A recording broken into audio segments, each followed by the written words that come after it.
From God our Father and from Jesus Christ our Lord be with you all. As we mentioned earlier, the theme for this whole fall and maybe even beyond is moving forward in God's grace.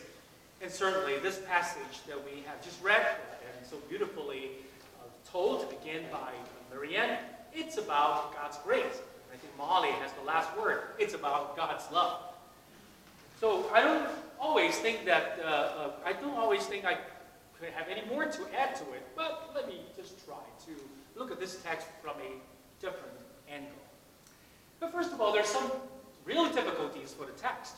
I just keep thinking if God's kingdom, which is God's realm and God's reality or God's vision and God's dream for the world, it's run like that. That is, this landowner runs the HR department. I don't want to be there. It's not fair. I mean, as somebody who came at 5:30 and worked for half an hour and get the same thing if I get up at 6 in the morning and try to get back to work, and that ain't fair, isn't it? So that's a lot of difficulties. And I think through the century, particularly in the 20th century, some would use texts like this to justify communism. As we know that's a failed ideology, it did not work. So how do we kind of embrace this text? One of the things that hit me as I was doing some research this week is maybe one of the key words to try to understand this text is the word value or worth. Value or worth. Sometimes when we think about grace, we think about God's giving us some goodies. And in times we need it, of course that is true. Or somehow we got a job and somehow we find a friend and all those. That's also God's grace. But God's grace is much more than that. Perhaps God's grace has to do with values and worth. But the beauty of parable is we could be invited into the different parts of the story. So let us play with that a little bit and let us look at the ones who are loudest in the story. Who are the loudest? Well, the ones who felt it's not fair, right? But also the landowners, pretty loud too. So let us try to be in their place. So just imagine, you're all hardworking people. You get up 6 in the morning and you went to the marketplace. You saw this landowner, came to hire people. And you said, well, I can do this, and send your resume and all that stuff. And then you sign a contract. That's the word. They agreed. In Greek, it's actually the same word as the word symphony. They harmonize the disagreement and agree that the laborer would get, actually in Greek it's denarii. Denarii is a coin in the Roman time, and basically that's the amount that would enable a man, usually is a man, to sustain his family, a small family. So that's kind of a living wage. It's equivalent to, I don't know, maybe $12, $13 an hour. I mean, living wage. I don't mean McDonald's wage, okay? So that's another story. So that agreement was struck, and then, these guys start working, and then was the day like today.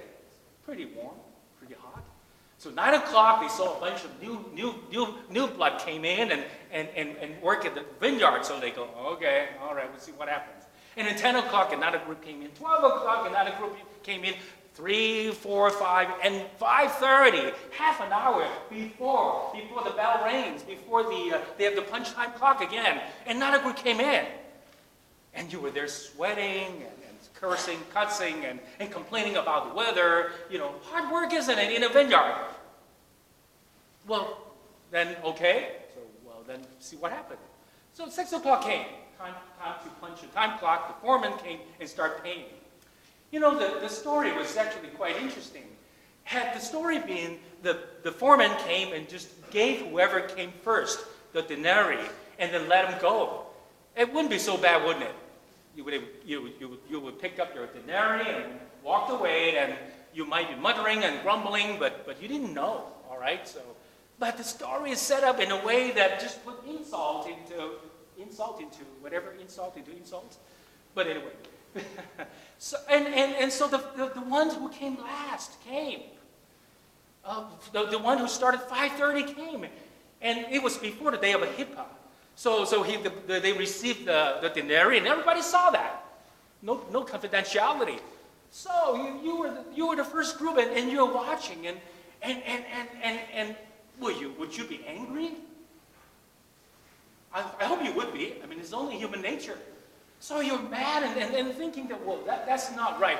And then you would think that you would have a different kinds of wage. Now, the word think in that sentence is an interesting word. It's more than just have some thoughts coming to mind. That word relates to the Greek word normal. Normal, kind of like norm, a law. You get the idea? So you not only that you think in a logical way, you think in terms of what things normally should be done, and so according to the scripture, they think, and like all of us would think that I came early, I worked hard, I bear the scorching heat, the burden of the day, so on and so forth, I deserve more, right? But then, we know the result.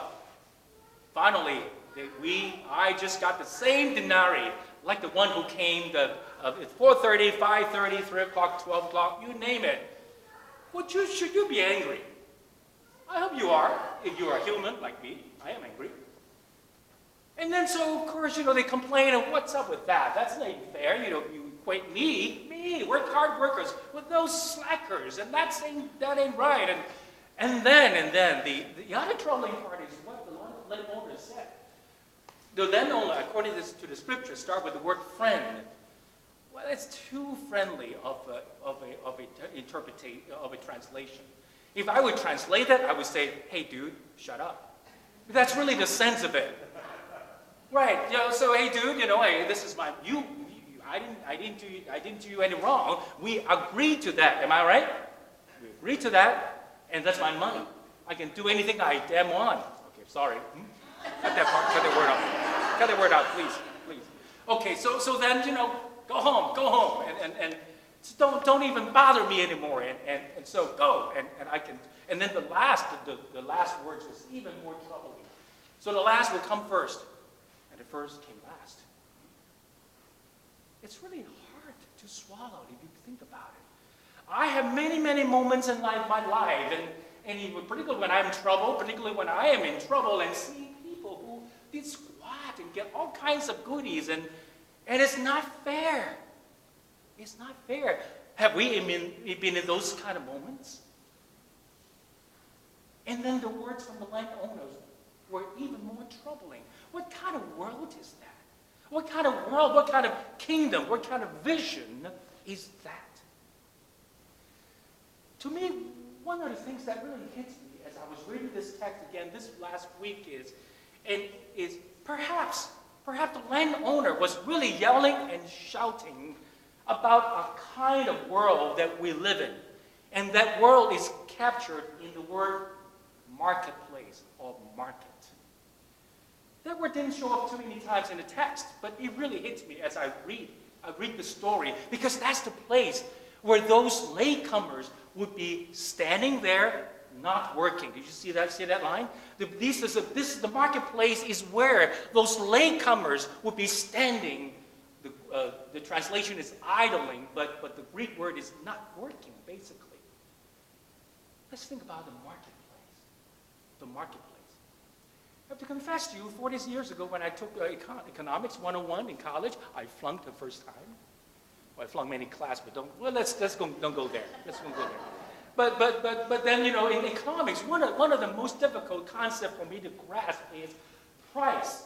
Price is determined by two forces, right? Economic 101s, and I had no knowledge. It's supply and I couldn't understand it. I was too shy to argue, but I think, no, it can't be. You mean an ounce of gold?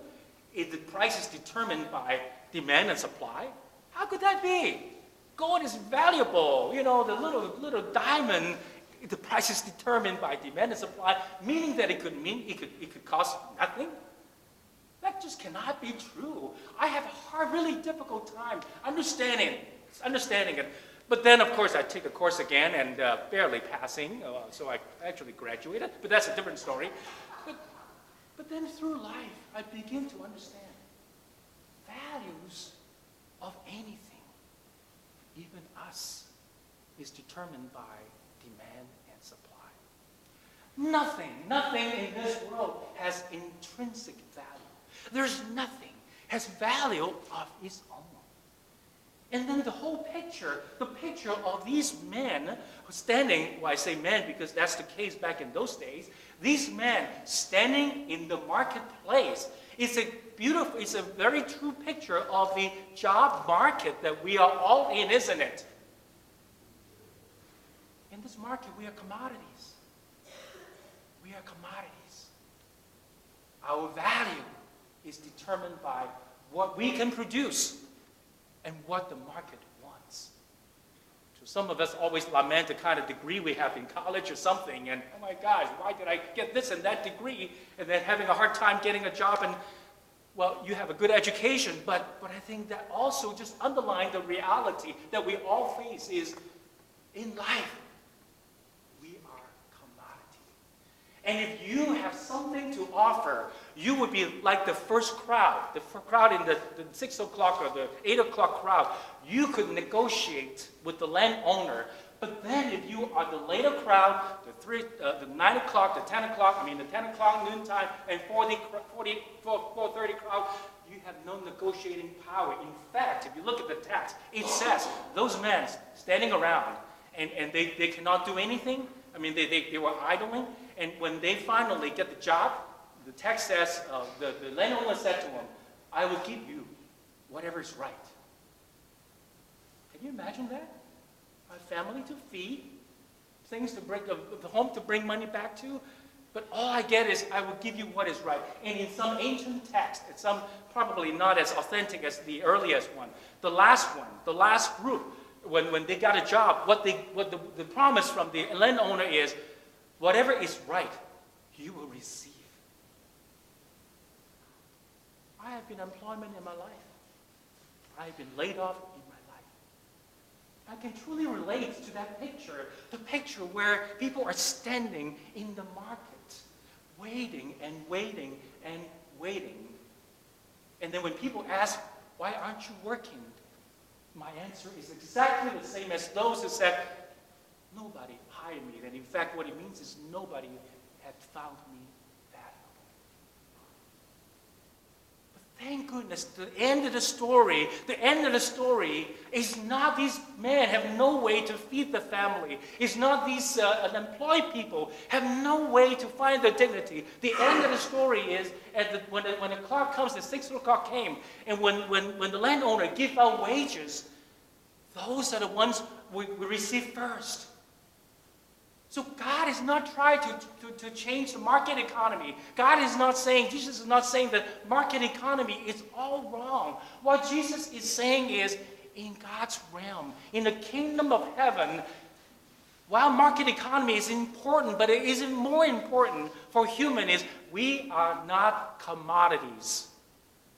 Our value does not depend on how much I can produce and what group I belong to, and what age bracket I am, and what kind of genetics I receive. My values comes from God and God alone. Whoever you are, no matter what situation we're in, no matter what caused you to be in the job market, not being able to be hired, you could be your own health issues, could be the fact that we just mess up or whatever. It doesn't matter. We are not commodities. God said to us, you are valuable. You are valuable. You have intrinsic value. You are so valuable that I sent my son to die for you. His blood shed his blood to wash, to forgive you, and his body broken to make you whole. Sisters and brothers, perhaps that's ultimately the meaning of grace. Some nice things come our way. It's important. It's good. We need it. And think about those folks who are suffering in the Gulf area by the 3 hurricanes and more. But ultimately, what is so much important is we need to be assured. We cannot encourage one another no matter what happens to you, no matter how messed up you are. In God's eyes, you are extremely valuable. You are so valuable that Jesus dies for you. So brothers and sisters, let's come together as a community who really, really take that seriously for ourselves, but also come together and holding that holding that to be our unchangeable decree, and go out and help others. Because around the world, this country has the heroin epidemic, and many of them believe that they're worth nothing. Encourage one another. Encourage those who need encouragement, because we all are extremely valuable in God's sight. Amen.